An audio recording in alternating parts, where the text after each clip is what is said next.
Cuaca sekarang kau tengok ni panas, pahang, terik. Ni cermin mata, aku nak cerita pasal cermin mata ni. Aku dengar dekat Axis Sungai Udang ni ada promosi UV Blue. Kau tengok ni. Katanya RM78. Siap UV. Jomlah. Welcome. Ni abang tengok ada promosi kat luar tu. Betul, kita ada promosi 78. Tadi yang kat depan tadi abang nak tengok promosi yang potong UV RM78 tu. Macam mana Tapi yang itu bang, RM78 dia okey. Tapi dia hanya potong UV saja.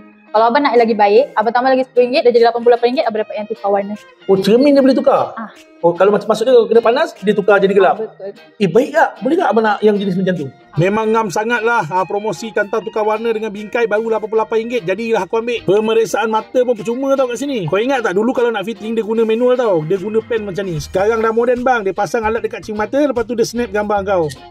Dah canggih dah sekarang bang. Ini pun baik. Ada 5 warna tau untuk clipper. Axis Eyewear dekat Sungai Udang Melaka ni banyak design cermin mata yang kau boleh pilih dekat sini. Staff-staff dekat sini semuanya ramah dan baik-baik tau. Memang best lah. Ini aku sampai ke kedai Axis Sungai Udang Melaka tau. Tapi promosi ni boleh dapat dekat mana-mana cawangan Axis kat Melaka. Ada 27 cawangan Melaka dengan Muar ni. Kau tunjuk je video ni kat dia orang, dia akan bagi kau diskaun promosi ni sampai bila-bila. Saya dah tengok TikTok abang ni dan saya nak promosi ni. Confirm dia bagi. Nampak ni? Cerah kan? Aku pergi kat kereta confirm dia gelap sebab panas ni.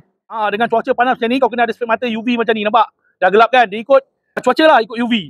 Jadi boleh dapatkan promosi yang ada kat sini dengan harga RM78. Nak tukar color macam ni RM88.